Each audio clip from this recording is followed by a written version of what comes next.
please. The meeting's about to start. Thank you. Okay, let's call this meeting to order. Vicky, we have roll call. Commissioner Burns, Commissioner Elliott, Here. Commissioner Paula, Here. Commissioner Madrid, Here. Joyce Gates, Lisa Spear, Here. Jamal Williams, Here. Gilbert Salguero, Here.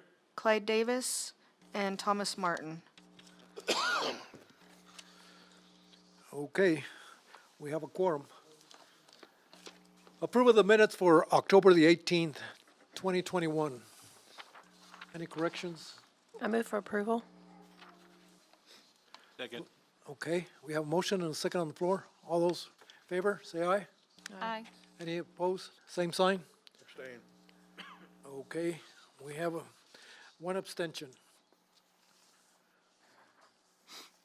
Okay, discuss for discussion action regarding AYSO use agreement for soccer program at Hillcrest Park. That's yours?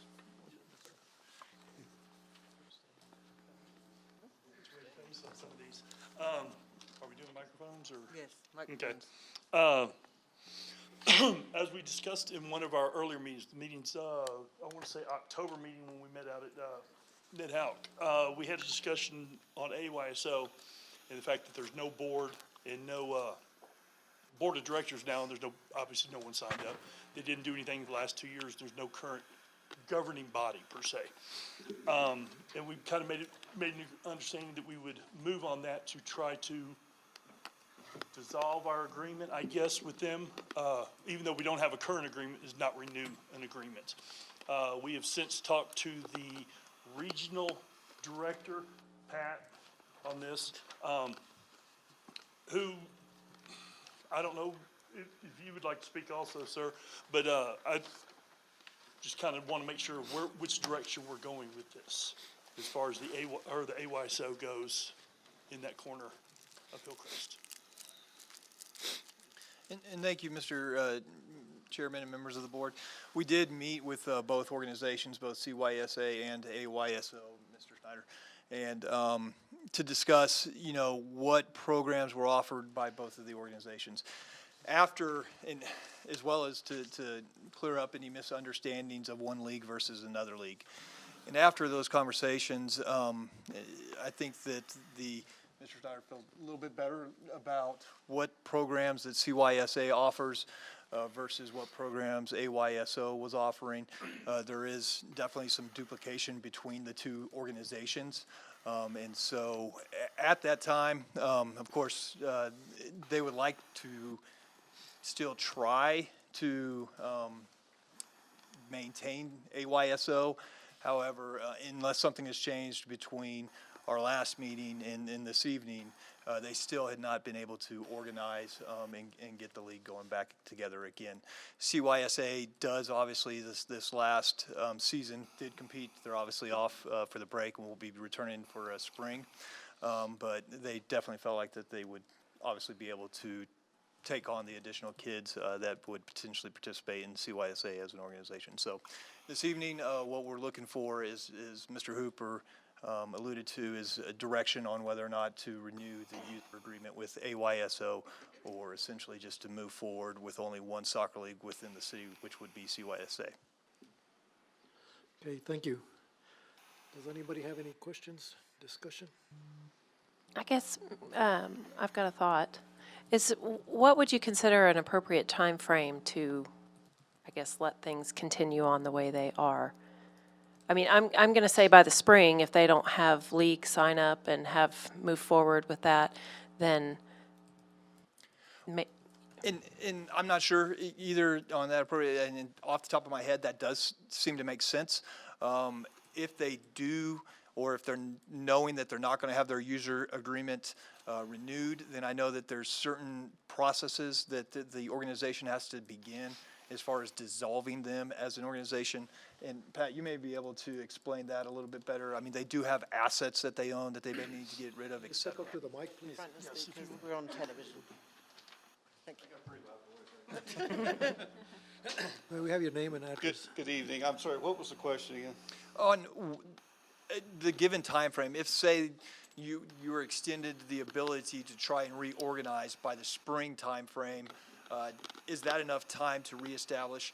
If this body chooses not to move forward with that, what are the steps involved in order to dissolve this Well, particular in organization? order to do that, since right now Parks and Recs have not agreed to renew our lease, what we would have to do is actually get confirmed if we can renew that lease, because it's gonna be hard to get a board of directors online and get them motivated to get going versus saying, I don't know what's going on right now. So right now, there is no board of directors, just like it was, I believe it was briefed.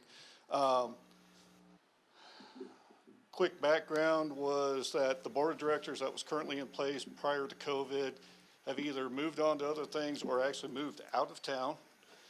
So there's actually no interest from them anymore.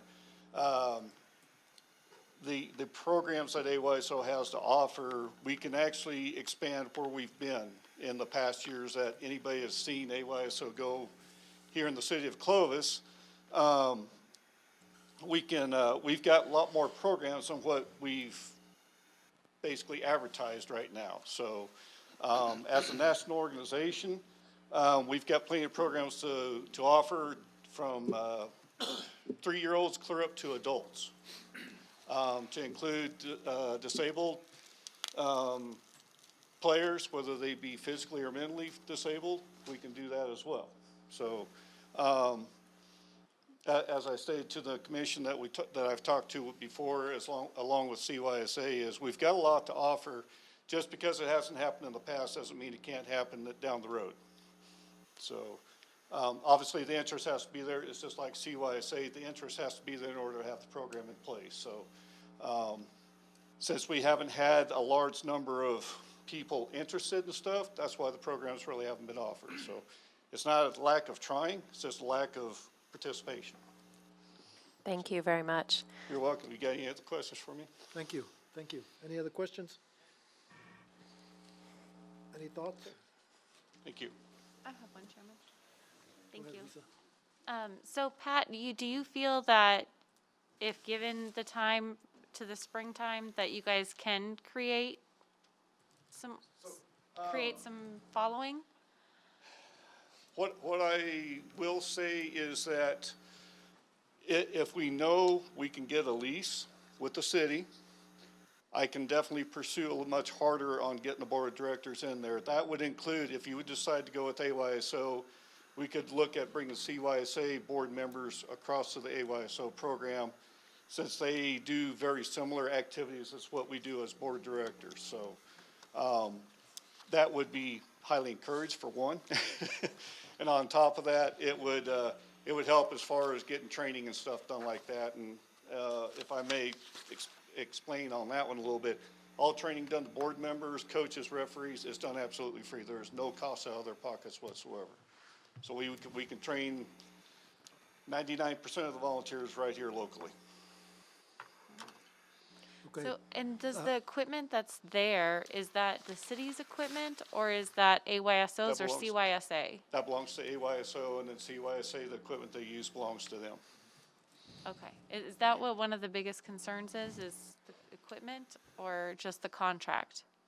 No, so It's part the of our agreement. conversations was that, looking at the overall programs offered to our youth, and when you start looking at the two separate organizations and looking at the numbers within each one of those leagues, a lot of times what's happening is because you're splitting up the kids into two different organizations, you're ending up with fewer and fewer teams. Correct. And so when you start having fewer and fewer teams, you start playing the same kids twice. You start limiting your volunteer pool. And so, does it suit us to have one league in the city of Clovis that all the kids are coming together underneath, to where you do expand upon, the youth, the number of volunteers, et cetera, or do we continue with the one league? There's other things that we looked at as we look at trying to program the space.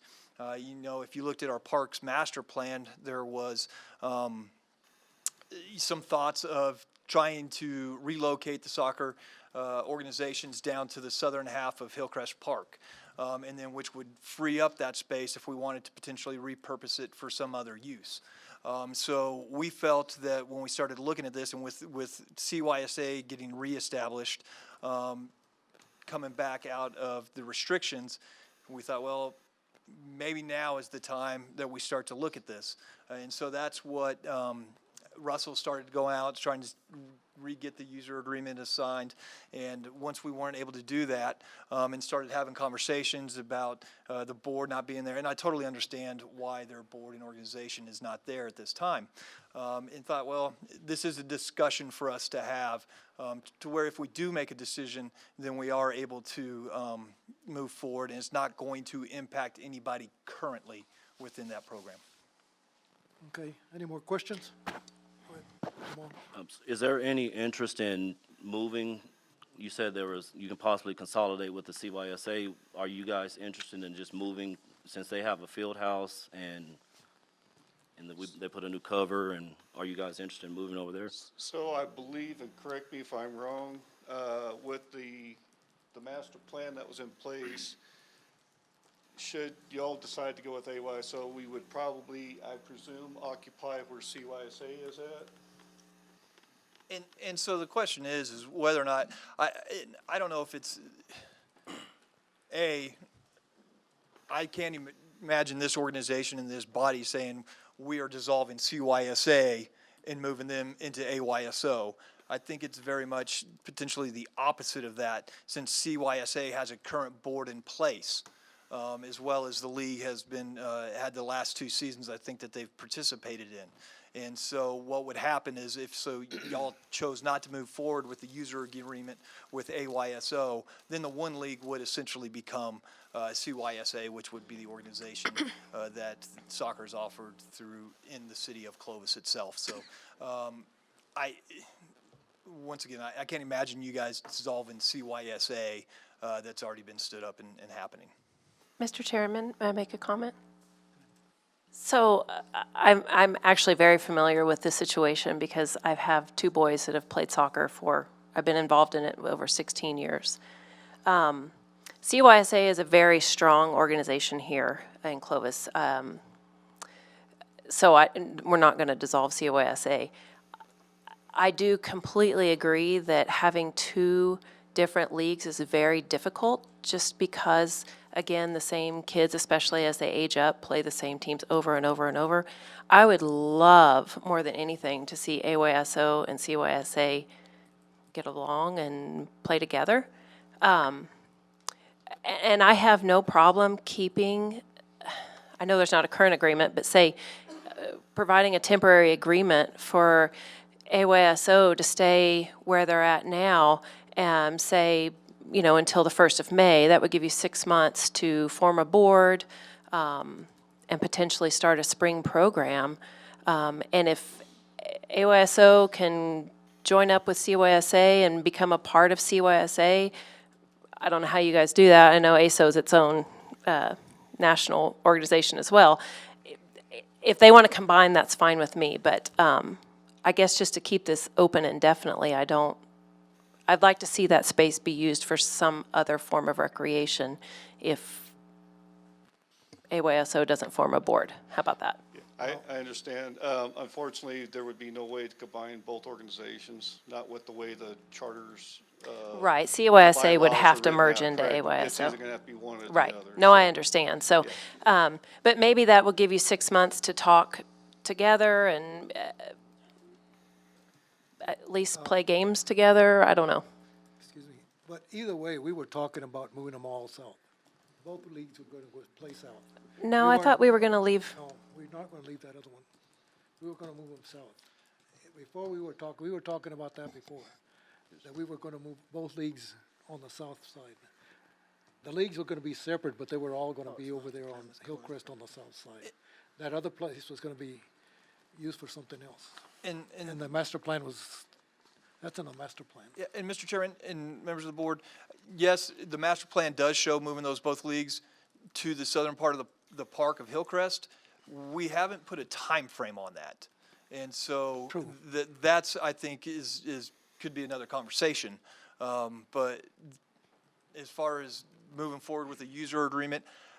Giving them 6 months to get stood back up, and being able to utilize the existing space where they are, is something we could consider in order for them to get that going. But that is part of the master plan. Whether or not we do that now or whether or not we do that in another year, 2 years, whatever that time frame may be, I think is a different conversation. Okay. Any other questions? Commissioner Madrid, members of the Park Board, Commissioner Parler, do you feel that that you could get your program back up and running by May? I believe I can, yes, yeah. I mean, it's gonna take some hard work. There's, as you all may or may not know, that volunteers are not a dime a dozen these days. Everyone wants a paycheck of some kind, so, 6 months is a fair amount of time to see if I can get a board established for AYSO here locally. If we can't, then it's obvious what needs to happen from that point on, so. And then, sir, from your meeting with CYSA, were you satisfied that they met the same intent of a program for youth soccer that AYSO met? They're very similar. I'm certainly not going to speak for CYSA just because I am familiar with their programs, but not. As I said before, in our committees and stuff like that, I think we could probably offer more tournaments for a larger area of ages or wide range of ages because, again, we can go from 3-year-olds through adults with our programs. So we might have different programs that might not be all one type of program, but the benefit would be there, including tournaments to help bring the money back into the city through the, lodger's tax and all that stuff, so. Thank you. And, Mr. Chairman, when typically is your registration for the spring? So registration for the spring, we could actually start that at any time.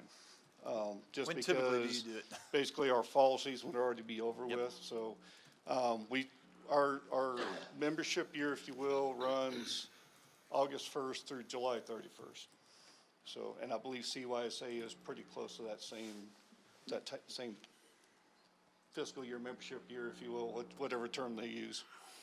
And so if the decision is to extend it 6 months, I mean, you would obviously have to start registration prior to that 6 months. And then, so backing into that, and obviously you're gonna have a certain number of kids registered to make the league even viable. Sure. Even if we didn't have a spring program, if we got the board of directors on board, for lack of better words, I apologize. Once the board's established, trained and stuff, we could actually open up registration for starting the following fall season at any time. And that actually, when we do registration, it goes for the whole membership year. So whatever fee the board decides to set, it goes from fall through spring. So one cost, they get both seasons. Okay, thank you. Any other questions? Do I need to make a motion? Recommendation, please. Recommendation? A motion or a recommendation? Recommendation. Okay, so I would like to recommend that seeing that there's no agreement right now, do we need a temporary agreement? I don't think we need a temporary agreement. Okay. We just won't pursue other options. So we'll leave it the way it is now currently, allow AYSO to maintain their same facility that they currently have had for years until May 1st. And by May 1st, if AYSO would approach Parks and Recreation with a board of directors and a action plan for the fall, then I think that sounds great. Okay. Go ahead, Justin. Have you got something? No, I think that's a recommendation in the form of a motion. Yeah, I And was gonna so- say, look more like So a I can get a motion. second and a vote on that would be great. Thank you, sir. I'll second it. Okay. We have a motion and a second on the floor. All those in favor? Aye. Any opposed, same sign? Okay. Thank you. You got 6 months. Okay. Next, we have Request for discussion recommendation regarding boxing programs at Roy Walker Gym. Commissioners, Board. Again, I guess as a little background, we've had a program at Roy Walker Boxing, and I'm not gonna go in the background that the gentleman's here would love to go into the 30-year background. But in the last several years, we've had a boxing organization that has used the boxing gym. It's basically consisted of 2-3 people. It's been a real small group. We had some gentlemen approach us here not too long ago and said, we'd like to get some other people to get access. Underutilized in the gym. It's been very underutilized, the boxing rink and the whole boxing section down there. I believe we all walked down there here in a couple meetings ago. So once we approached that, we started talking to the current owner, which was Joe Garcia, and he was basically said his license expires December 31st, and at that point in time, he would like to get out of Roy Walker. He was coaching his daughter and a couple other kids, so it was a small organization. Since then, we have been approached by another organization, Sinner's Den Boxing, which is here in Clovis, who have requested to use that gym, use the boxing space. Pretty much the same times, Monday through Friday, 5 to 8. They've got a bunch of different kids that are coming in at different times, different age groups that are running. Kind of where we're at now is we need some recommendation discussion regarding, do we sign a new user agreement and let Sinner's Den basically take over that period just like they would a sports league? Then anybody that wants to go would have to contact through them to box. We found out it's all through USA Boxing, which does the licensing and the insurance. If a person wanted to go, you or I wanted to go in there and hit a bag, we can do that. We just have to schedule it through them. If you and I wanted to get into a rink, now we have to apply for a membership to their gym, and then their insurance, now USA would cover our insurance. So from an exercise point of view, we can get people in there hitting a bag. From a you're mad at me point of view, we'd have to sign up for you to take that out on me. And like I say, that's one of our options. Another option that has been brought up also is that we just rent the gym out for certain periods of time, which would mean Sinner's Den could come up to us and say, hey, we want to rent it Monday through Friday during these times. We could set that up. Then someone else wants to do a Saturday or a Monday. Just a different way of doing the same type of scheduling. One is an exclusive use where you go through them. The other would be through the city where we'd have to do all the registrations. Okay. Who's the other person in charge? Who's the one that's, okay? You want to tell us what your plans are? Yeah. How you doing, Seth? Just introduce and, yeah. Hi, my name is Eligio Sena. I opened up the gym about 3 months ago. I have about 30 kids. I have 10 that are registered already. Actually, we just got back fighting from Hobbs, so I have a couple champs. We took 7 fighters. We took 7 fighters. Come on up, Casey, Eli, King. This is what I want to see. I want to see these belts. Introduce yourself. My name's Kason Pippin. Eli, come on.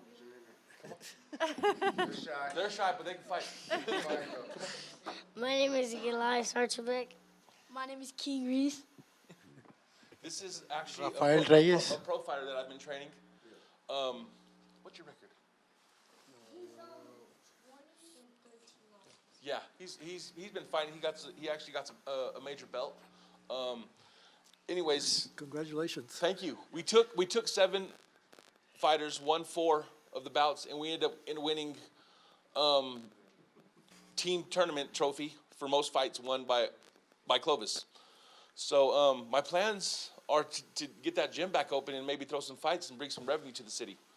I fought my whole life. I was raised in that gym. My dad coached there for over 30 years, him and Chuck Haas. So I want to get back in that gym and teach these kids, keep them off the streets. That's my plan. Okay, thank you. What's your recommendation on that? I think that it sounds like a good program to me. it's always been good here in Clovis because I remember Bob Stevens when they were doing that.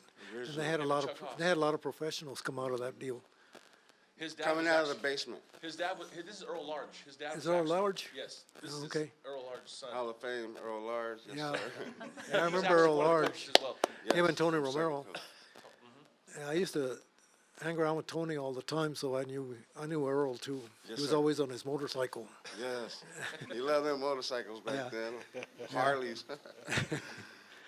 Yes, sir, but, like Leo's already mentioned, that we're here for the kids, and we have a long generation, 2 generations at that, of boxing in Clovis. And of course, we started boxing, not us particularly, but our parents started boxing. Our dad started boxing in the basement on Grand and Mitchell. It's been sealed up for about 30, 40 years now, so.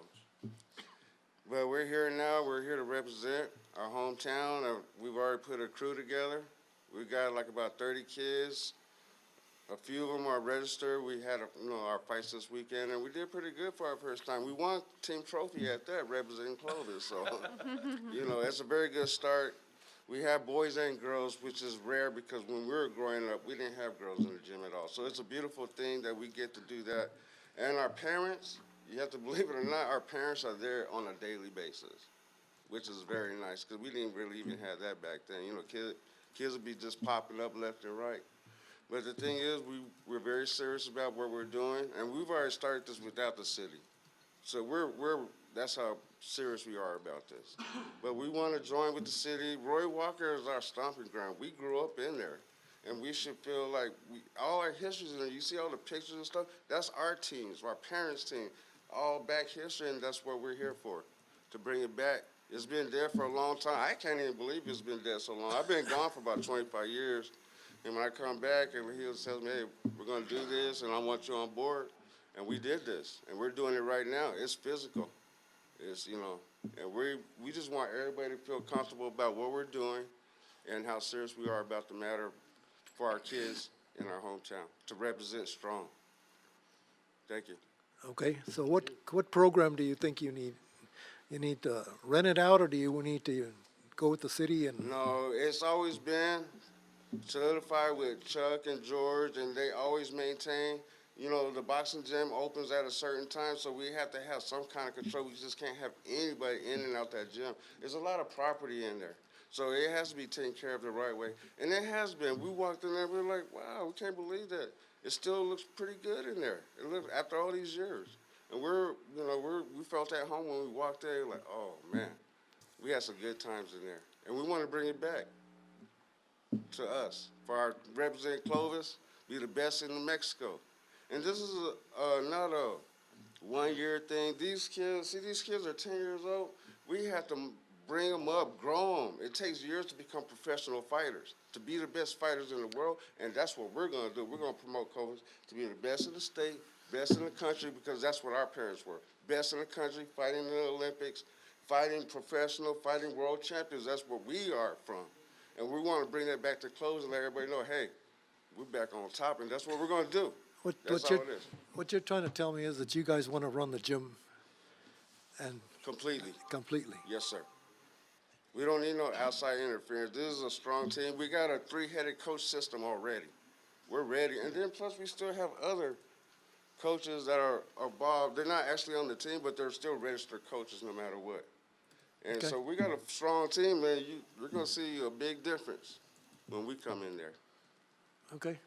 What's your recommendation? And I think also in the conversations that we have had, Yes, sir. in the conversations that we have had, there are opportunities for other organizations to possibly come in and use a gym. They just wouldn't have the conflict in, I'm coaching my kids, you coach your kids, but there is a possibility of bringing it in, so it's not still totally exclusive. It's not totally exclusive, sir. There's so okay. many people coming. Sorry to interrupt. Okay. No, and just- I think at this point, All coaches will have to be registered. all coaches have to be registered, which we have to do anyhow, just for the background checks, which they do through USA Boxing, so all that's covered also, the insurance and the background checks. I think from a personal, since we're trying to kind of do something in December 1st, I'm more than willing to, let's do a year.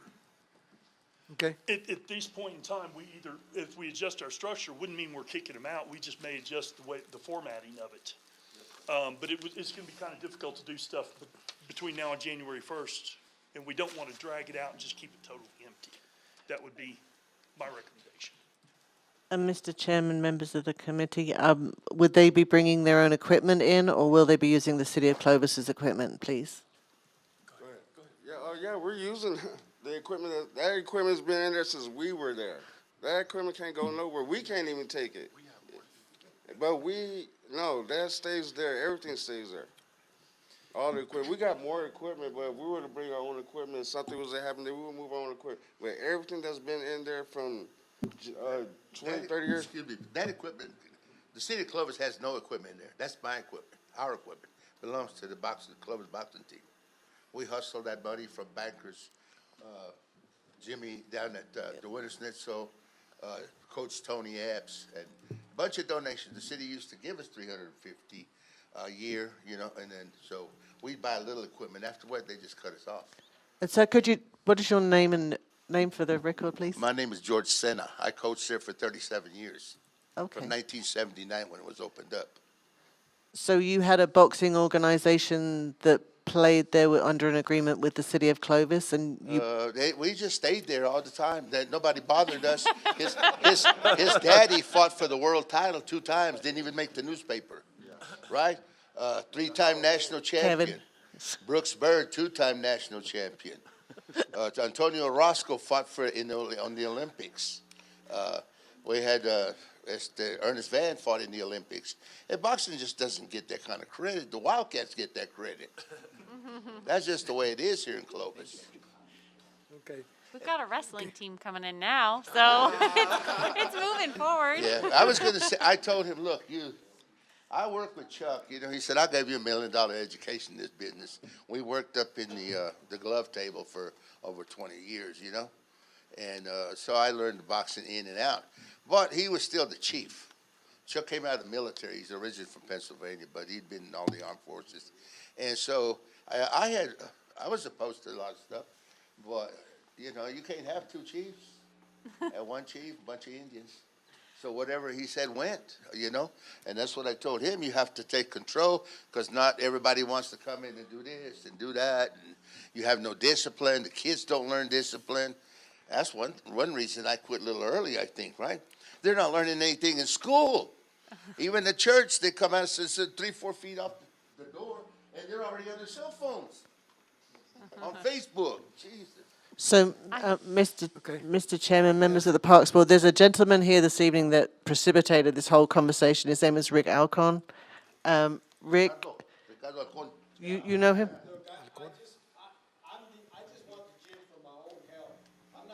He used to come in. He used to work out. I let him come in and work out. I make a little exceptions. You know what I mean? He's a pretty nice guy. There's some bad guys. So, And but, say, hey, you got to go. Otherwise, they would have that Roy Walker gym all tagged all over. so the concern is just that other people can come in and box, Yeah, Mr. but I Alcon. told him, I said, look, he wants to open up. That's my son. I said, okay, then you got to be the chief. You got to take command.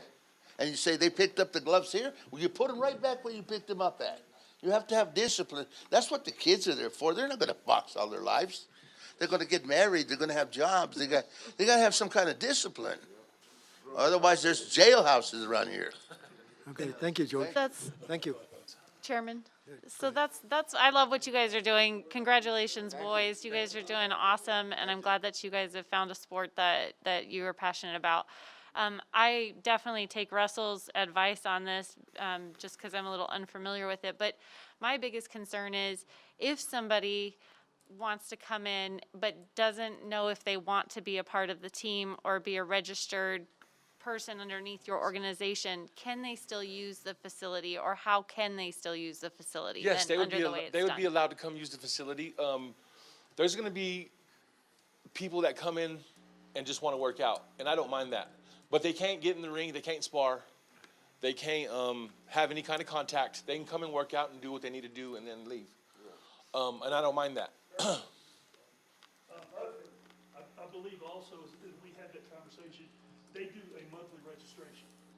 So if you want to come up and sign up for a month and 3 weeks later it's not for me, then that would be, you know, the individual's decision. They could, you know. Back out without penalty and that kind of stuff, okay.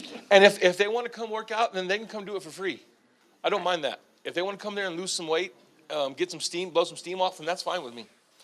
Do we have another boxing ring anywhere? This is the only one, so the only place that someone could go and spar, or, you know, Well, I have my gym. My gym is open. okay.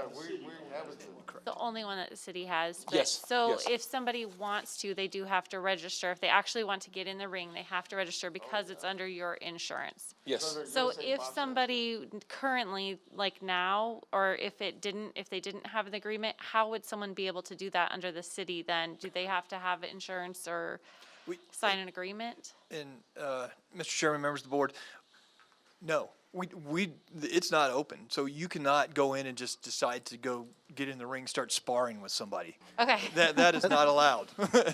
So it's never been that way. Okay. Yeah, let me ask this question before we start talking about all this discussion. I don't think that gym has ever been open to the public, has it? Most of the time has been training.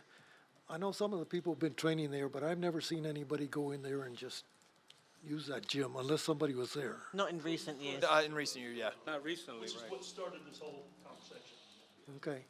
And Mr. Okay, Chairman, members of I'm the board. good with that. I'm And good like with we that, said, but- with our main concern is making sure, because it is a publicly owned facility. Yeah. And so making sure that is available to the public for wanting to work out is what we want to accomplish here. We understand that there's definitely reasons to have insurance, reason to have your licensed trainers.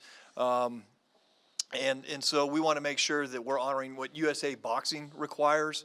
And so as long as we're fine with entering into a user agreement with them to run the facility, we'll want to make sure, and we'll work through the details with them as far as hours of operation, that they're going to be open, making sure that it is open and available to the public just to go in and hit bags. However, if somebody wants to actually train and compete, then they need to become a registered boxer within USA Boxing. Before they can even step in the ring. Before they can even step in the ring. And then from a training standpoint, you would have to be, in order to join the organization, you would have to be a certified trainer underneath the USA Boxing as well as have the same philosophy and principles of teaching boxing. Those can vary as well. So that's what I've learned since. Okay. It's going pretty good. You learned a lot. Mr. Chairman, that was my, You know, this calls for discussion and recommendation, so there's no action item here. Well, we're going to So- take a recommendation in the form of an action as well. I think. If you would, Okay, please, sir. so I entertain a motion then see what people want to do. I have one comment real quick. My concern was that we weren't taking away a service that was already being available to the public. So this will keep it open. The public can still utilize it underneath their service, correct? Yep. In their hours, yes, and we'll work with them what those hours are. And right now, our hours are Monday through Thursday, but if we ended up opening up over there, then I'd extend it a day, so it'd be Monday through Friday. So, Okay. Okay, great, thank you. you want to speak? I have one more that wants to Sir, speak. I'd like to make a motion that we allow Sinners Den Boxing exclusive rights to the Roy Walker Gym for 1 year. Second. Okay. We have a motion and a second on the floor. Go ahead, give us your, go ahead, tell us what you. I wouldn't do that. Hello, my name is Pastor Daniel Merle. I'm the pastor over at the Church of the Brethren here in Clovis. And I just want to say, I oppose all of it. No, I'm just playing. No, I'm not into the violence and so forth. But one thing that I've learned going over there, taking the pictures and watching these guys, it's not about violence for them. It's about training these children, giving these children a place to go. And instead of, like what that gentleman said, ending up in the county. And the discipline that they receive there, and I can honestly say I've seen little babies that can barely walk working with this gentleman, and I've actually taken pictures of them, and I've seen how they deal with our youth. And it's really an awesome thing to see, because there's a lot of children and a lot of youth in our community that don't get that at home. And I just think that it would be an awesome thing for the city of Clovis to partner up with a team that has come in and their main concern is the children. They're not in it for the money. I've seen that. I know what they make. They're in it for the children. And I just think that it would be awesome for the city of Clovis to say, hey, we have a boxing team. We have someone, we're concerned about the youth in our community. We want to give these children an alternative to what they have out there on the streets. And when you can give them something that's greater than what these little gangbangers and thugs are trying to put in their mind, I think it's an awesome thing. And I speak from experience because I was once on the other side. And if I would have had something like that, then it would have been awesome for me, and things might not have turned out the way they did. Even though they did, they turned out good because the Lord had his hand on me, but there's some that don't. Could have been a professional boxer. No, sir, I'm a professional preacher. Anyway. Okay, thank that's you. all I wanted Thank to you. say. I just think that it's awesome that the city of Clovis and Parks and Recreation is even entertaining helping the youth of our community. Okay, thank you. Thank you. Okay, all those in favor? Aye. Any opposed, same sign? You got it. Thank you. You're a good crowd. You're a good crowd. And I guess to follow up on that, I'll be getting with you gentlemen. I'll start a user agreement and then we'll work the details. Yes, sir. So, Thank you. thank y'all. We look forward to seeing more belts coming back in here too and showing we'll off bring to them us. Home of the champions. Thank you. Thank you, though. Appreciate it. Okay.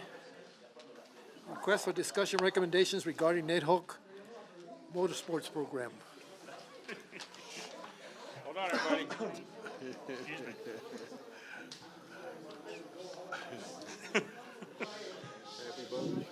Okay? That's good. And y'all are welcome to stay, obviously, or also, yeah, either way y'all want to go. So, yeah. Okay, some of the background on Ned Hout Motorsports, obviously. I don't know how much we know. We have, I guess we started in 2017. We started doing some work with Ned Hout Motorsports. Commission made an agreement to purchase some bleachers for them. Later on in that year, we made an agreement to purchase some lights. Then in 2018, we upped that number. So basically, we had 26,700 for bleachers that we did for them. We did 30,000 in lights in 17. Then we did another 4,000 in lights. The lights have been done out there at the racetrack. I believe the original agreement, the bleachers were not going to be paid back. That was just to provide seating, I guess. The original agreement was that they would pay us back $200 a race for the next 150 races, 13-year time span, to pay the $30,000 back for the lights. Since 2017, one payment's been made. So that's kind of where we sit. As far as we know, nothing has been done since the 2017, or 2018, I believe. We know we shut down in 20, but no work's been done this year. We've made multiple requests to get insurance, things back to get them, see what they're going, but like I say, nothing from Ned Hout Motorsports has been done. Trying to get some recommendations, some discussion on that. I know, I think our original agreement was Brad Harris, who has come to us and started talking earlier in the year about some options and possibilities, but just we're kind of at a standstill on it. And that's kind of the background.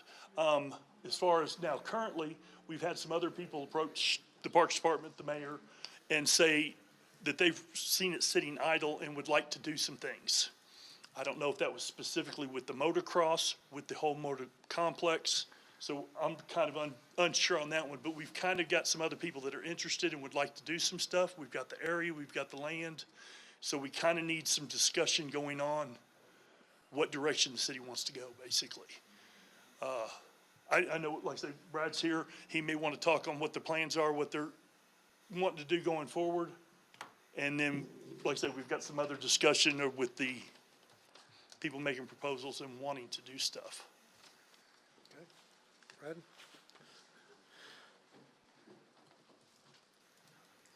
Okay, so, I mean, most of that's correct. In 2018, the lights were installed. And the agreement was that we would pay $200 per race. And then 2018, after everything was installed, we had one big event, we made our payment.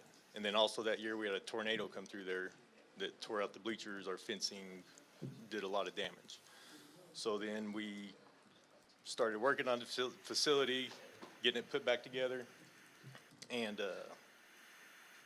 2020, COVID came. So we stopped working on the facility. Insurance is very expensive out there to carry. And every insurance company that I've spoke to, they won't hold the insurance for just one event. It's a 12-month lease is what they call it. So in our facility, the city owns the land, we own the infrastructure. Like we've paid for the well, all the power, the track, the fencing.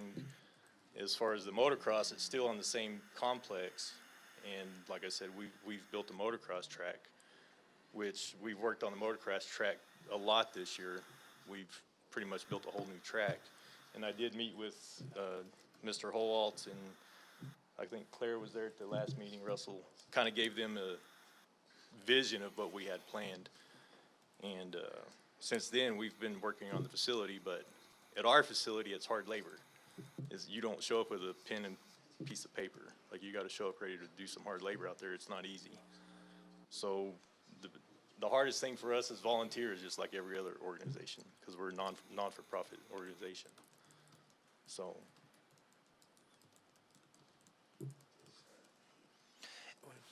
Mr. Chairman, members of the board, and what we're looking to do is, obviously, we all know that Ned Houck Park is an asset for the city of Clovis. And so, we have the shooting range that's coming on board out there.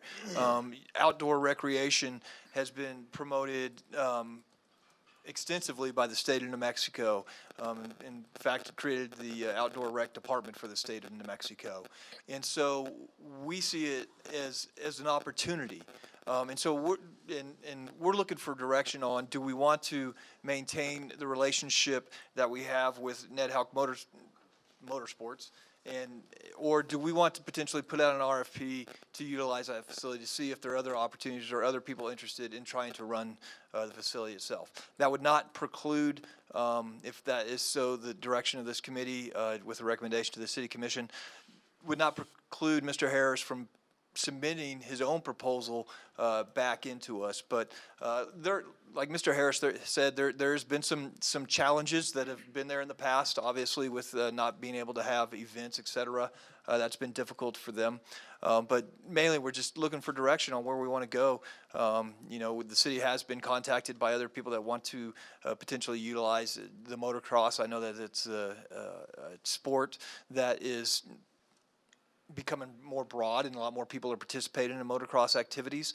And there is opportunity there, as Mr. Harris has pointed out to us in some past meetings, for the utilization of the facility. So just really looking for some direction on what this board would like for us to do in moving forward.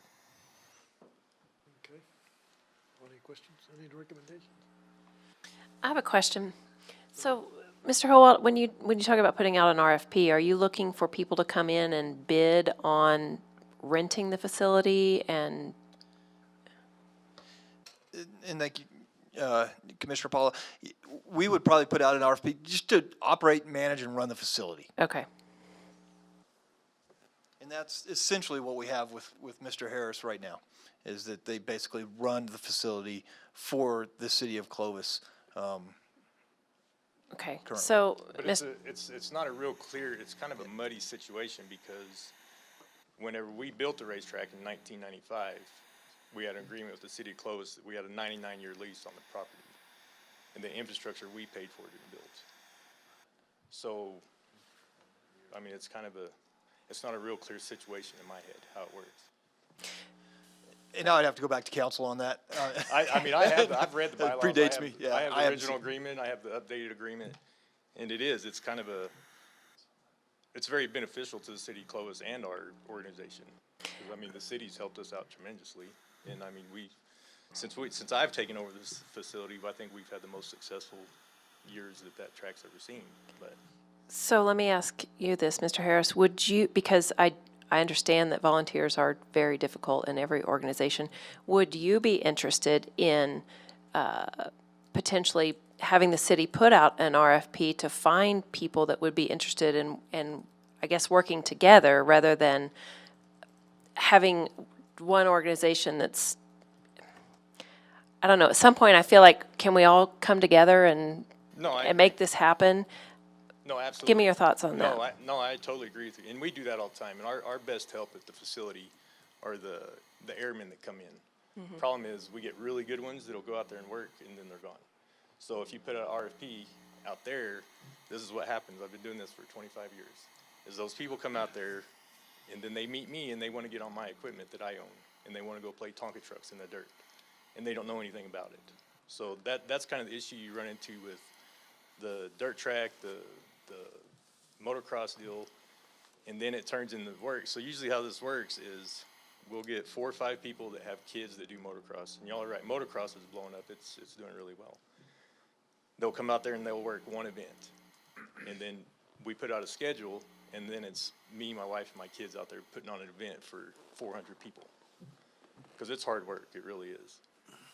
No, I completely agree with you. I guess my fear is if we keep it the way it is now, then it is you and your family trying to do everything, and you just can't. I mean, you physically can't do it. No, I agree. That's why we, like I said, the facility being tore up really set us back, because we were moving forward really well. But the biggest struggle out there is the insurance. So what would be your thoughts or recommendations on how to expand this and make it where you aren't doing all the work yourself? So honestly, one of the second struggle out there we have is equipment, because like the water truck that we bought, it's a semi and a trailer.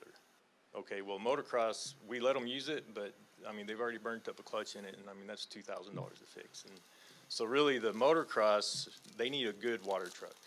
They need a bobtail water truck. They need a good loader. The one that we use, that the airport uses, that we share, it does the work just fine. It's not a problem. But when the airport needs it, we either take it to them or they come get it. It's just kind of, the equipment is a big deal out there. You know, having a skid steer would really help the situation, because we do have people that'll go out there and work, but you have one loader in a semi truck in a water trailer. It makes the process really, really long and labor intensive. So the equipment is a big deal, and I've spoke with Mr. Holt about that as well. And the equipment's a big deal, but it's expensive. And the other issue is like the High Plains Motor Speedway, we own the well. We put in a new well in 15. Well, then we piped water lines over to the motocross, and we had a separate board that was running the motocross. Well, they didn't winterize it and let the pipes freeze. Well, that came out of the High Plains Motor Speedway. So it's kind of, we all get along out there, but you kind of see where it's kind of a conflict as well. No, I agree with everything you're saying, but again, I guess I'm kind of looking for what would you suggest as a solution?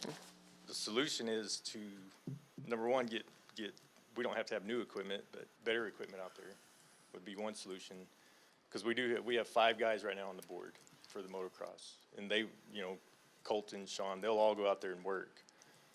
But the equipment is a big issue, because whenever we're working on the circle track, the motocross guys are trying to use the water truck, and then they use up all the water that we need for the circle track, and just kind of struggling back and forth. So that's my suggestion, is just. Let me ask you this. You want them separate from you?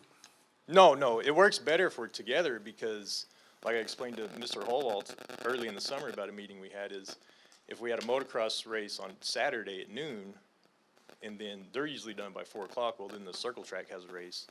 And then the supercross bikes, they can come out there and do events at intermission for the circle track deal. I mean, I've traveled the country and been to all these races, and I've stolen a lot of ideas from people. But like I said, the damage to the facilities really set us back in 2018. So what do you want from the city, really? What do you really want? The motocross, they need a good water truck. They really do. Because the semi and the trailer just doesn't get the job done. It really doesn't. So we don't need to be, I don't think we need to be separate entities. We just need to, they need to have their equipment, and we need to have our equipment. So let me ask this to the city. Wouldn't it be the nonprofit's responsibility to provide the water truck if they're the ones that have an agreement with the city to use that facility? Yeah, and Mr. Chairman, members of the board, Commissioner Paula, and that is a problem. And so obviously the city of Clovis cannot buy equipment and then give it to a nonprofit organization for them to utilize. And so we did have an agreement with them to utilize a loader. And so, but where we run into is who's responsible for maintaining that piece of equipment? What if something breaks on that piece of equipment? What is the return for the city of Clovis from an anti-donation standpoint for that piece of equipment? And so it muddies the water when we start doing that. And so that's where typically when we have user agreements with the leagues, they provide their equipment. We don't provide that equipment. So unfortunately, it's very expensive equipment. For this particular organization. So that's kind of like, a lot of people approach me as well about using the motocross track. Can we come out there and use it? Well, no, you can't, because we don't have insurance right now, because we don't have a schedule and the facilities are broke, and I don't need a kid out there getting decapitated from a barbed wire fence. So we just locked the gate and had to go put a new lock on yesterday because people break the lock and go out there. But Mr. Hall is correct. I mean, the equipment's very expensive, but it works for what we have right now. But getting help is what happens is you get parents that have kids coming up in the motocross world, and they go to a few races and see how smooth Bowers and Midland runs, and well, they don't see the behind the scenes stuff of Wednesday night you start watering at dark and you get done at 2 in the morning, you do the same thing Thursday, Friday, then you race Saturday. So that's kind of the struggle out there. And the loader deal is, so far, I don't know of any conflict that we've had so far with the loader. I maintain it. I mean, but when the airport needs it, I understand their side of it too. It's a hassle to call me or find me and come to the track and get the loader, or come to the clay pit and get the loader. So it's hard. I don't really have a fix-all answer for you. I really don't. So, Mr. Howell, have the other organizations that have expressed interest, do they have equipment? And we haven't gotten that far with the other organization. I think they were more focused on the motocross than necessarily on the motor speedway. And so, we haven't gone that far. And so we just know that it's an underutilized asset at this point. And so how do we make it available, open, kind of like the boxing? How do we get it open and going again for this community? I have a couple of comments. Go ahead. Mr. Harris, one of the things that maybe could be possible would be if you guys leased it to those organizations and had them sign you and the city as additionally insured for the insurance. So when they want to host an event, they have to provide their own insurance that covers your organization and the city, correct? He was saying you can't do it by a single event, correct? It's a year-round deal. It's month to month. They won't. And I don't understand how Texas does it, because there's no way that they're paying insurance every month, because Bowers, they do one race a month. So our insurance that we pay out here is $900 a month. But you don't bring that kind of revenue in on a motocross race to pay it for 12 months out of the year. I mean, it's... Yeah, I think it's very similar to the situation that we were just discussing with the boxing organization. If somebody wants to get in and compete on something, well, they need to be covered by insurance. And so it's not a matter of them providing you insurance as an additional insured. It's the people that are operating the facility that are going to have the insurance to protect themselves. Correct. Just same reason the city of Clovis requires these organizations to have insurance in the first place. Because obviously we want their participants to be protected, as well as the city of Clovis protected. And so you start getting into subleases every weekend with some other organization, it's going to get difficult quickly. So it'd be ideal if you were able to put a conglomerate together that managed both facilities and had that volunteer strength and the ability to go out and fundraise. I mean, it's not necessarily just bringing in monies for each single event. A lot of times, with these organizations, you've got to go out and raise funds. And I guess it's not something that we've ever discussed, but the ability to sell advertising out there. I mean, you've got fences out there and walls out there on the oval track. We've all seen NASCAR on TV. maybe not all of us, but some of us have seen NASCAR on TV. I mean, they're full of billboards and sponsorships all over the place. I don't know if that's an avenue in order. We've done that which for they could years. do. Yeah, we've done that for years. Ever since that place is open, it's pretty much operated off the community of Clovis sponsoring because, you know, for the overtrack deal, the last race I put on, our purse was $15,000 that we paid out to the drivers. And a lot of that came from several sponsors, Bank of Clovis, and I mean, the list goes on and on and on. But for me, whenever the tornado came through and damaged facilities, I didn't even reach out to the sponsors because I didn't think that was fair to take money from the sponsors whenever I knew the facility was going to be down at least for a year was the original plan, 18, 19. And then 20, we had COVID, couldn't have any races whatsoever, 20 or 21. Mr. Harris, is the facility still damaged from the tornado? Yes, it is. I mean, we've made a lot of headway, but there's still work to do. So in the agreement that's currently there, it's the complete responsibility of Ned Houck Motorsports to maintain the entire facility, That's correct. Yep. And we even in a act of God tornado? We reached out to our insurance company and had them look at it, and it wasn't covered by our insurance. Okay. Mr. Harris, got a question. Yes. How many events have you had out there since 2015? I know the last 3 years have been rough, but how many events have y'all had out there? May through, since 2015. I'm just giving a year. I mean, just kind of, like I said, the last few years have been pretty rough. I understand that. But, you know, before that, when y'all were being very active, how many events would y'all have a year? We usually had 10 to 12 races a year. Okay. Circle track races. Right. Yeah. And that was like you said, with the contracts coming out, and y'all were able to make some money then and make it work. But right now, the last few years, you said it's been rough, and I understand that. Yeah, so Yeah. 10 to 12, we usually race from May. We try to get into October, but it gets a little cold and the racers won't travel because there's not very many racers in Clovis. We depend on a lot of out-of-town cars. Okay, thank you. So what equipment is messed up out there? The bleachers for one thing? The bleachers, they're pretty much destroyed. The bleachers, the front catch fence, which we've almost got it fixed. There's still a lot of work to do there. Who owns the bleachers? Is that the city or the nonprofit? The city. They were contracted. Didn't you say they had to pay them back like so much? Not for the bleachers, for the lighting. bleachers. 30,000 for Okay. the lighting. The lighting was a huge upgrade because the racers out of town, they're kind of spoiled at the tracks like Amarillo. I don't know if you guys have ever been to the Route 66 Motor Speedway, but their place is lit up. It looks like a gymnasium. Well, as soon as we get the lights up and running, well, that night we had 62 cars show up.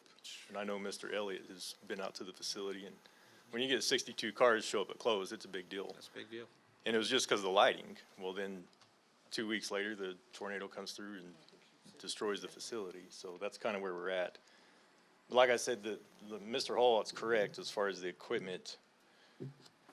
Like our organization, we own the infrastructure out there and all the equipment. And they allow us to use the loader because you have to have a loader for the motocross. But other than that, it's just all donation. We depend on some, like, you know, some people come out and disc the track for us. Or it's a tough situation out there. But I do agree. I mean, I'm on board with everybody working together and making the deal work because the motocross deal is a very big deal for Clovis. Chairman? What kind of plan can you come up with if you have another RFP and them in there? What kind of a plan can you come up with, Mr. Hobart? Thank you, Mr. Chairman, members of the board. I'd have to research what type of RFP we'd put out.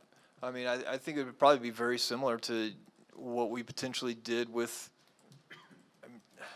I could see the contract looking maybe with like what we do with the shooting range. I mean, it's really no difference to where that facility was put in. Now there's an organization coming in to operate and run the shooting range for us. The revenues that they generate off of the facility are 100% theirs in order to put back into the facility. And so I can imagine it looking something similar to that. The city of Clovis has this asset. We would like it to operate or open for X number of hours per week, whatever that may be, and then let them respond to that with what it would potentially take, and then we could make a decision off that. And that's the beauty of, I guess, an RFP, is that we put certain criteria out, and then let the people that do that go figure that out. and propose to us what that could potentially look like. And then obviously you would select the proposer from there. I'm looking at they own all the equipment out there, not the land, but they own the equipment. I mean, the infrastructure. Now, how is that gonna work? Yeah, I don't know, honestly, Mr. Chairman. I have not seen that lease agreement. Mr. Harris says it dates back to 1995, and what that looks like, I could tell you where I was in 1995, and it sure wasn't with the city of Clovis. And so and Mr. Harris wasn't here either, so I know that for sure. So it's something that I need to research, to be honest with you. Well, why don't we come back when we have everything down, when we know what we're talking about? Absolutely. Have an RFP. Go ahead, Lisa. I just want to make a comment to you, Mr. Harrisher. In the meantime, one, I don't know if you know or if you feel like once the bleachers are up and you have new bleachers, if it would mean then the facility would be usable. But if so, maybe coming with a cost of what the bleachers would be, and also looking for sponsorships that maybe would help cover some of the cost of those bleachers. And there are some, New Mexico Economic Development Department just opened up an outdoor division that Justin had mentioned earlier. And if you guys are a registered nonprofit, you can also apply for a grant through them as well too. I don't know their exact timeline on grants, and maybe it's something the city can even apply for a grant through, but it is, or can at least assist with. And then also the lodger's tax when you are hosting events can help with some of those advertising costs, which will help then you recruit more sponsors. So some of it can all be a little bit, beneficial if we put all those pieces of those puzzles together to help make it more user friendly and make it so you can start bringing the events back out there. But I think just identifying, and it might help this board to identify what it is that is needed to make the facility operational is really key. And if it's the bleachers, then let's start there. Right. And you've used lodger's tax in the past. Yes, we've But used it's lodger's. been several years. Yes, yeah, we were very creative over the years trying to get people in for sure. Okay. And the city, we did too. I mean, after conversations we've had our grant coordinator go out and look for grants, whether it may be through Yamaha or some of the other organizations that sponsor and host these type of events, or equipment suppliers for these type of events. And so we've gone out and looked as well, trying to find them. But the newly created outdoor rec department may be something to look into. Any questions, any recommendations? Mr. Harris, is there still a lot of interest? You go around the country with, places that are doing stock car racing. Is there still a big interest? I know it used to always be a big interest. Yes, sir, there is, mainly in Texas. In Roswell this year, well, actually Roswell Alien Motor Speedway, the last 2 years, they never shut the doors. So all the cars from New Mexico pretty much went down there every Saturday night. Is there locally many people that's still looking at maybe building cars? Not locally, no. Really? No. Everything's Lubbock, Amarillo. We've had a lot of drivers come from Dallas, but locally there's not a whole lot of interest in Clovis, and I don't know, it's just a different generation.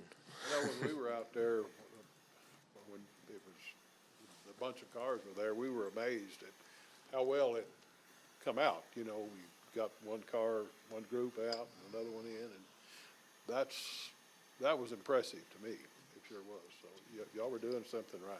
Sure. Yes, sir. No, I think we were doing very well, and I think you and Tom Martin were there at that last event we did. But the community still comes out. The last event we had 1,492 people in the stands.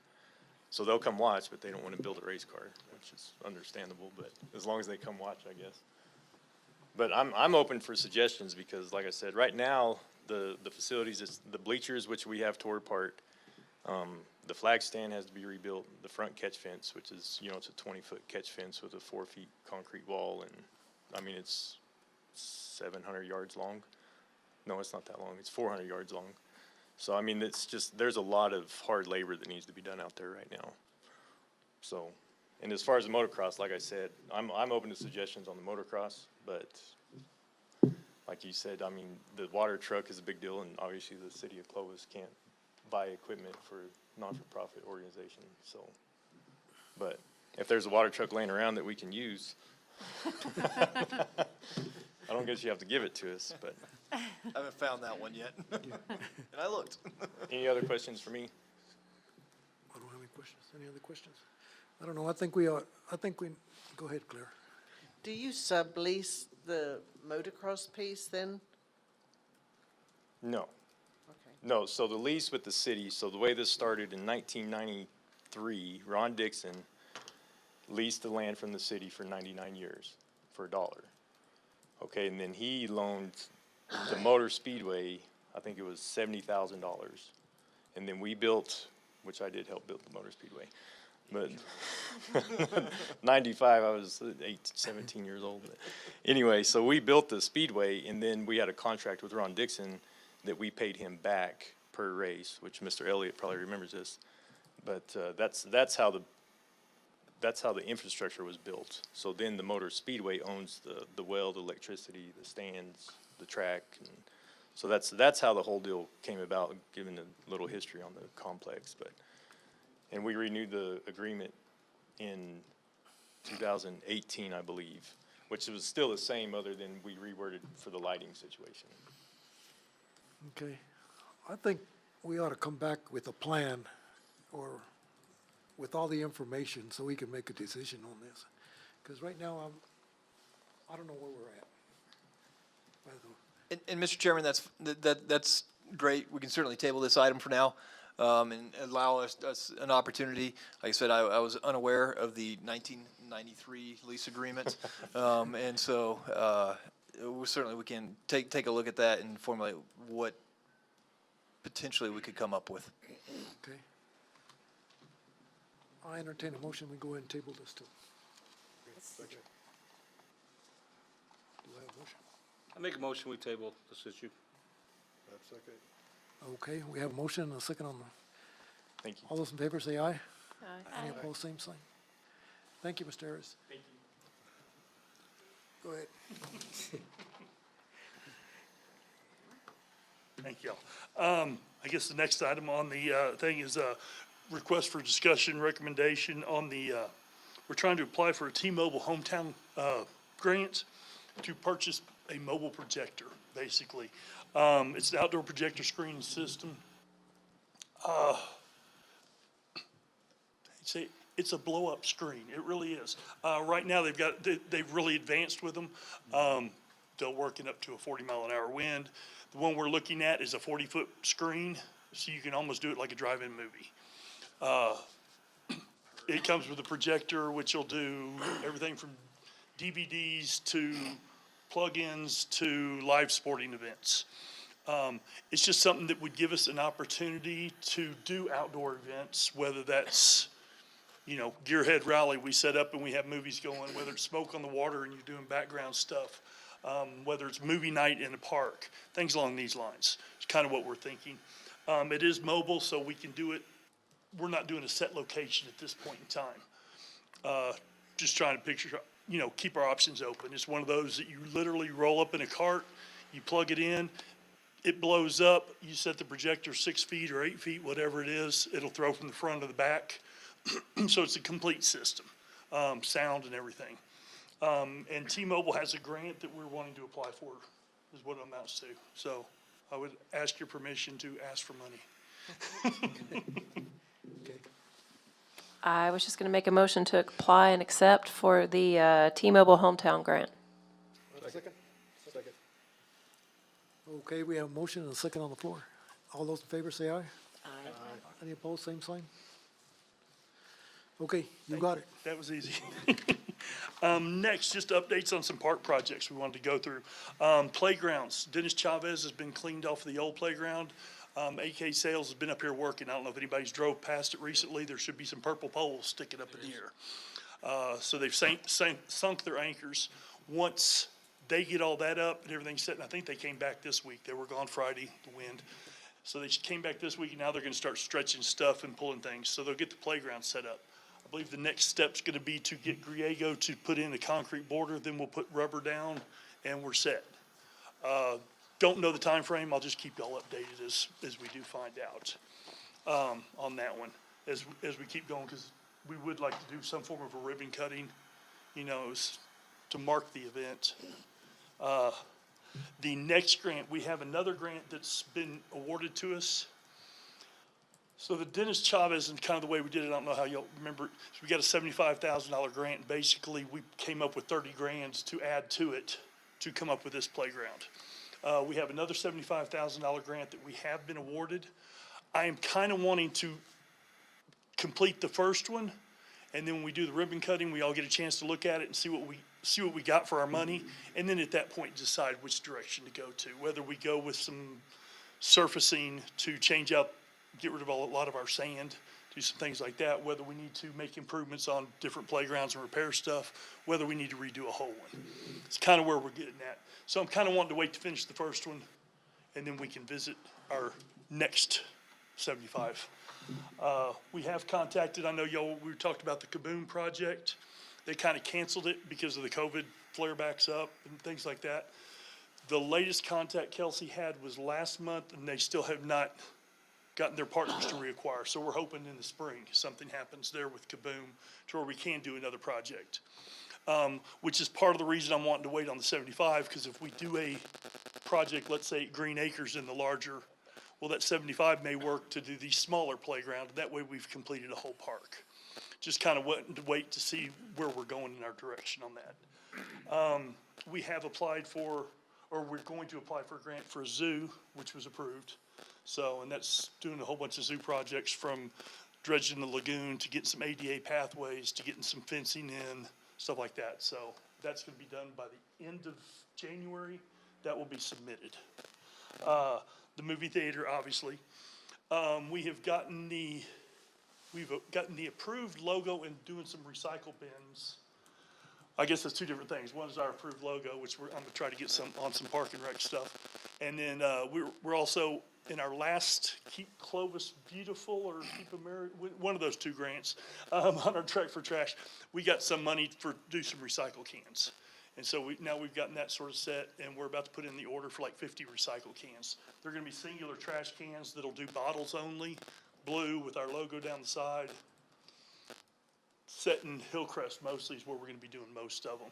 But then we'll also put some in other parks. And then we'll be coordinating with Public Works to make sure we get it rounded up into a central bin so we actually can make some progress and keep some track of it. Let's see what other, we've got 2 open positions right now. We have our rec administrator, which we still have posted. And then just recently, I don't know if anyone's aware, Shane Cole decided to resign for personal reasons. And so we have a park superintendent. That's been open and posted. So, TV world, any of y'all know anybody?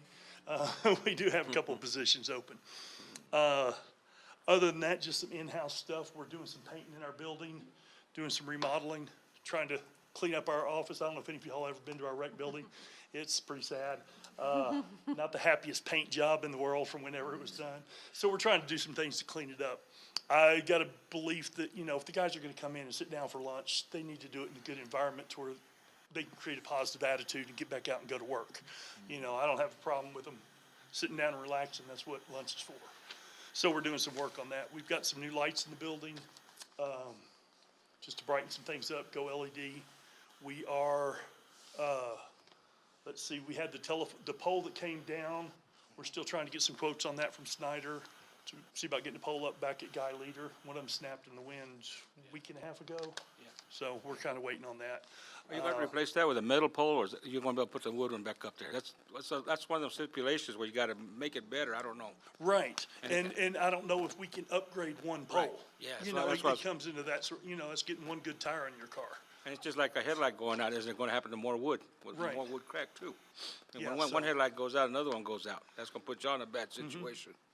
And so there's some of those things. Unfortunately, it's probably gonna be a $5,000-6,000 pole replacement, depending on the lights, and of course, none of that's gonna be covered under insurance or anything else. So that'll be just something we're gonna have to do, just to let y'all know, but we are working on that one too. And I think that about covers it from Anything on the Bullfield Lights out at Beecham? Bullfield Lights at Beecham. They are in the progress. Is that still considered Beecham Field? I mean, I'm just, because I know the big one's Beecham It's Field. still I under didn't know. that name. It's still We, under that.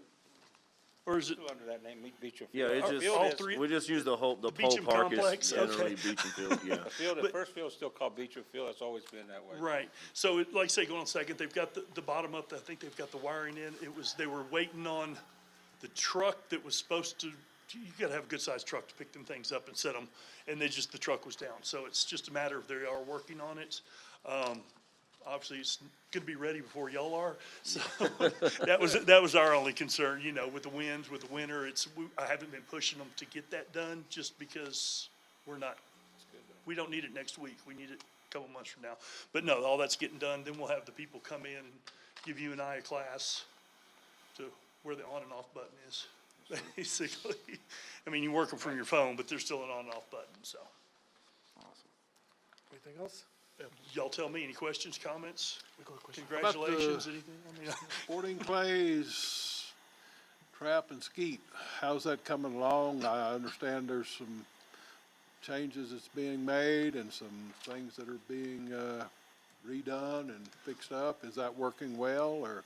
seems to be so far. We did a walkthrough here a week or so ago. Yeah, Walkthrough, I guess. and thank you, Mr. Chairman, Commissioner Elliott. We are, and so the Sporting Clays vendor that sets them up has come in and he started working on this, or they brought out the Sporting Clays course materials. And so they're gonna be back after the new year to set those up. We're also working with them on we are gonna have to make some modifications to the high houses. And so we're working with them on those as well, what necessary changes that need to be made. Okay, and how about the certifications? I know there was someone from the trap, I think the trap. Yeah, so the Association was yeah, there the only and made some certification recommendations. that there would be is through the ATA, the Amateur Trap Association. And so, but that certification hasn't happened yet, and they haven't come back out yet. And so the conversations that I've had with the national organization who have relayed those down is that once the trap machines are set up, and so the installer started setting those up, that's when that person needs to come out and certify the machines themselves in order for us to get the certification. And so that's gonna happen once we finish the project itself. They are getting the height of the high and the low houses to where they will be able to be certified. Is that correct? There is no certification for that, but yes, but there is no certification for that particular, so that's the skeet portion of it. And so they're working on that. The only certification that there is gonna be is for the ATA certification, which is the trap. Okay, but there's a national organization, the NSSA, but they don't certify ranges. Okay. Are we all sure about that? Yes. I mean, in order to have registered chutes, the ranges have to be certified, is that correct? That is correct. But they don't, the registered chutes are for the ATA. That's the only certification that there is certification through the ATA for the trap. I spoke with the executive director for the NSSA, the National Skeet Shooting Association, and they do not certify ranges. Anything else? And to follow up, my understanding on the trap stuff is it all has to do with, it's gotta be so far elevation and it shoots at this angle at this mile per hour. Correct, and then it has to interrupt and be at a random pattern. And so basically, a shooter can't know what the machine is gonna throw. And so that's, as long as it interrupts correctly, throws at the correct height, as well as the correct speed, and then they'll issue the certification based off that, and we're working with them on that as well. Okay. Okay, thank you. Thank you. Anything else? Mr. Chairman, members of the board, I met with Clovis Municipal Schools, Clovis Community College, United Way, Parks Recreation last week for the kickoff meeting for the summer youth program, which will be 6 months away now already. So we had a great meeting, lots of wonderful ideas and thoughts. So we're going to put a great program together. I'm excited about it. Thank you. Okay, thank you. One more thing, Chairman. Go ahead. I just wanted to thank Justin and Russell for all their help on breaking the ground on the railroad park extension. And we're really excited about that. And the city's been, Justin, I know, has been working with Leidick a lot on that, and we're really excited about it. So it's definitely a great contribution to our community, and we'll add some beautification along our highway and expand our historic railroad routes and the park there, beautifying that area. So we're excited to see that happening.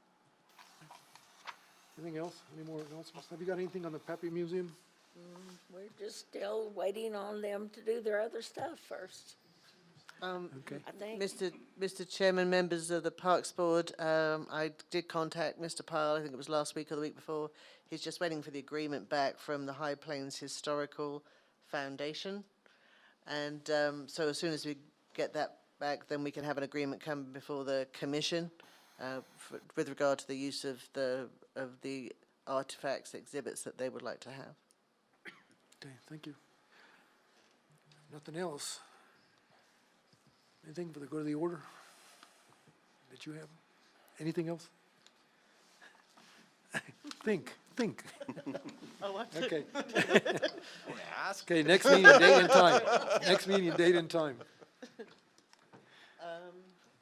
When's the next meeting? Next meeting would be November, I don't know what month. November, okay. Next year? Good. 17th, which is the holiday, so we will need to move the next meeting January? to either, I don't know if you want to move it to that Tuesday or the following Monday, which would be the 24th. Following Monday? Following Monday, Okay, so if they so So choose. Monday? November, January 24th at 5:30 will be the next. January 24th on Monday? Yes. Okay, 5:30. Sounds good. Here. Here. Okay, anything else? No, we stand adjourned.